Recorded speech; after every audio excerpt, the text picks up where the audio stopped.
السلام عليكم مشاهدي قناتنا الكرام.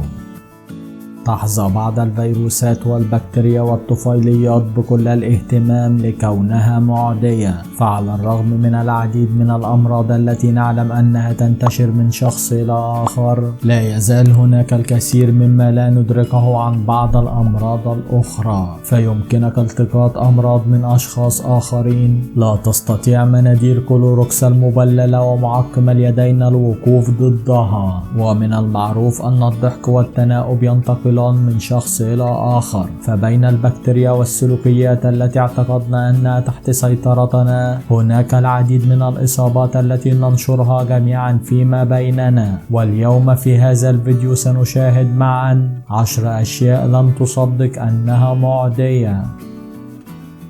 10. مرض قلبي.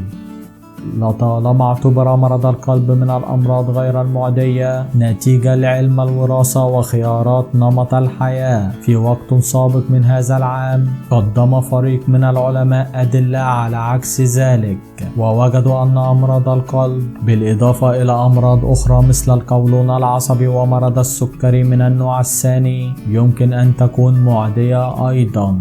بدأ الفريق على أساس أن كل هذه الأمراض تتعايش مع ميكروبات متغيرة، وهي مزيج من البكتيريا والفطريات والطفيليات الموجودة في أمعائنا. عندما يتم تثبيت هذه الميكروبات المتغيرة في نماذج حيوانية فإنها تخلق المرض في مضيفها الجديد. الميكروبيوم غير الصحي الذي يسبب هذه الأمراض هو ما ينتشر من شخص لآخر على غرار حشرة المعدة. أما إذا كان الميكروبيوم الصحي يمكن أن ينتقل من شخص إلى آخر، لا يزال قيد البحث. 9. الشعور بالبرد.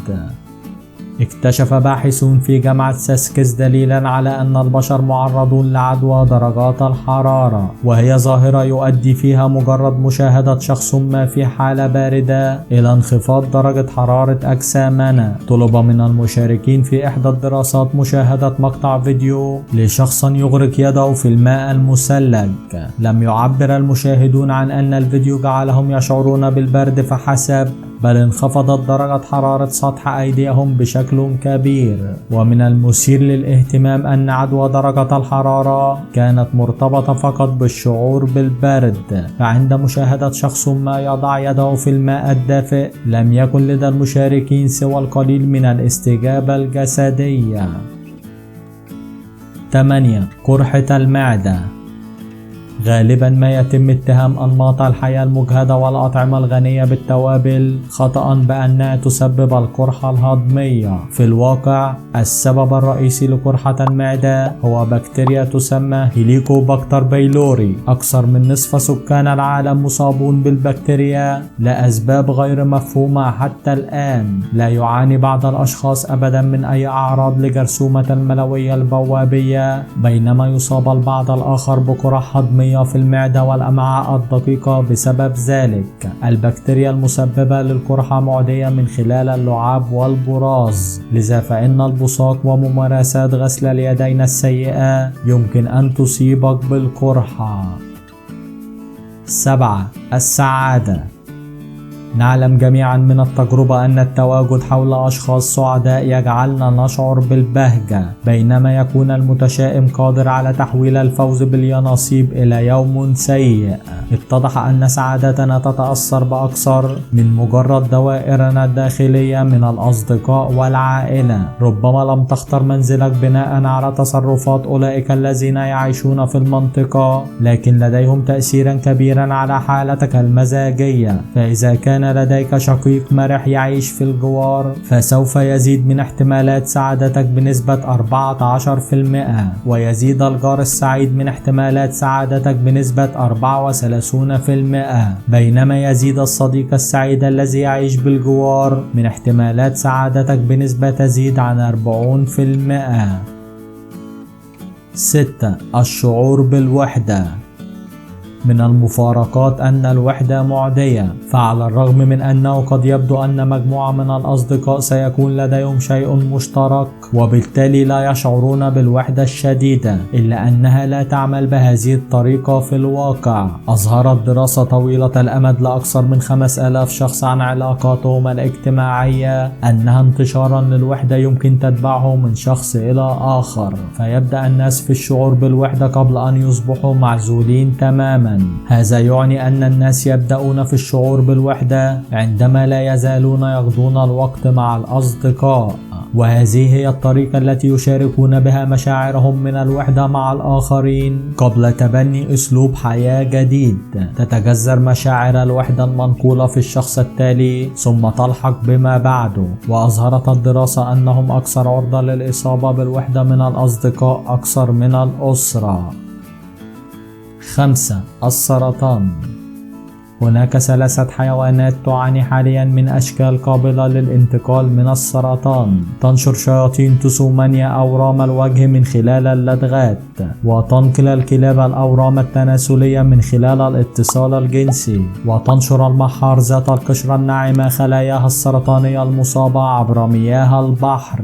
فقد غيرت هذه النتائج على مدى العقود القليلة الماضية بشكل جذري معرفتنا بقدرة السرطان على أن يصبح مرض معديا، في حين لم يعرف بعد أن البشر ينقلون الخلايا السرطانية بسهولة من مضيف إلى آخر، إلا أنه قد تم توثيق حالات سمحت فيها ظروف معينة بحدوث ذلك.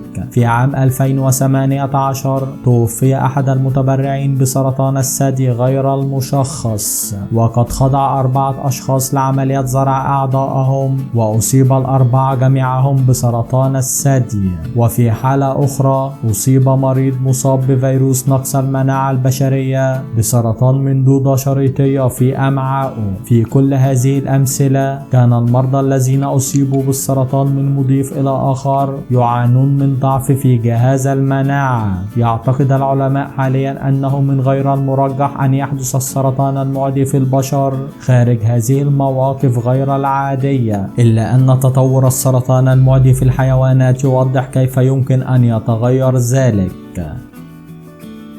4. الأهداف. نظرا لشيء يسمى عدوى الهدف، فإننا عن غير قصد وغالبا دون وعي نتبنى الأهداف المستنتجة للأشخاص الذين نتفاعل معهم. إذا كان شخص ما ندردش معه في حفل عشاء يحاول الاسترخاء والاستمتاع بوقته، فلا داعي لتوضيح ذلك لنا، سنختار ذلك من سلوكهم ولغة جسدهم وموضوعات المحادثة. إذا تم اعتبار هذا الهدف مناسبا، فهناك فرصة جيدة لأن نتبناه بأنفسنا ونمضي وقتا ممتعا. إذا كنا نتفاعل بدلا من ذلك مع شخص وصل لتقديم أعذار حول الاضطرار إلى المغادرة مبكرا، فقد نجد أنفسنا أيضا نتحقق من ساعتنا ونحاول الخروج بسرعة. تكون عدوى الهدف أقوى عند وجود شخص ما في دائرتك الداخلية أكثر من كونها غريبة، ويقل احتمال حدوثها عندما ينظر إلى الهدف على أنه غير مناسب. 3. ضغط دم مرتفع. تم اكتشاف أن ارتفاع ضغط الدم الذي غالبا ما يرتبط بالنظام الغذائي غير الصحي وخيارات نمط الحياة مرتبط أيضا بفيروس معدي شائع جدا. اكتشف فريق من الباحثين أن الفئران المصابة بالفيروس المضخم للخلايا طورت ضغط دم أعلى من تلك التي لا تحتوي على الفيروس. هذا لا يعني أن النظام الغذائي لا يلعب دورا، فالفئران المصابة بفيروس CMV والتي تفرط في تناول الأطعمة التي تحتوي على نسبة عالية من الكوليسترول لديها أعلى معدلات ضغط الدم. أجرى الباحثون أيضا تجارب على مزارع الخلايا البشرية أدت إلى خلق الخلايا البشرية المصابة بفيروس CMV بروتينا معروفا بالفعل أنه يساهم في ارتفاع ضغط الدم. يقدر أن الفيروس المضخم للخلايا يؤثر على ما بين 60 و 99% من البشر البالغين في جميع أنحاء العالم. ينتقل الفيروس من خلال مشاركة سوائل الجسم ويبقى في جسمك مدى الحياة. 2. سلوك سيء. يعرف معظمنا بالفعل كيف يمكن لوجود مجموعة من الأشخاص الذين يخالفون القواعد أن يؤثر علينا لفعل الشيء نفسه، حتى لو لم نكن لنفعل ذلك في ظل الظروف العادية. لكن الأبحاث التي أجريت في سلسلة من التجارب في هولندا تثبت أن هذا الرابط يمتد إلى ما هو أبعد من تلك اللحظة بالذات. ليس فقط أننا أكثر عرضة لكسر القواعد عندما نكون محاطين بمخالفات أخرى للقواعد، بل سنكون أكثر عرضة لكسر القواعد الأخرى في المواقف الأخرى. فإذا كنا نسير على الطريق مع مجموعة من الأشخاص فقد نلقي بالقمامة الخاصة بنا على الرصيف، ولكن في وقت لاحق عندما نكون بمفردنا فإن التعرض لكسر الأعراف الاجتماعية يمكن أن يجعلنا أكثر عرضة للفشل في تنظيف أي شيء. 1. التجاويف. من بين جميع الأشياء التي يوصي بها طبيب أسنانك عادة للحفاظ على صحة أسنانك تنظيف الأسنان بالفرشاة وتقليل السكر. ربما لا يكون تجنب الأشخاص الذين يعانون من سوء صحة الأسنان في تلك القائمة. تحدث التجاويف عندما تحول البكتيريا في فمنا السكر إلى حمض يلتصق بالسن ويأكل المينا. حتى لو قمت بتنظيف أسنانك بالفرشاة بانتظام فإن تقبيل شخص لديه عادات كسولة لنظافة الفم سوف يتسبب لك في نفس البكتيريا المسببة للتسوس في فمك.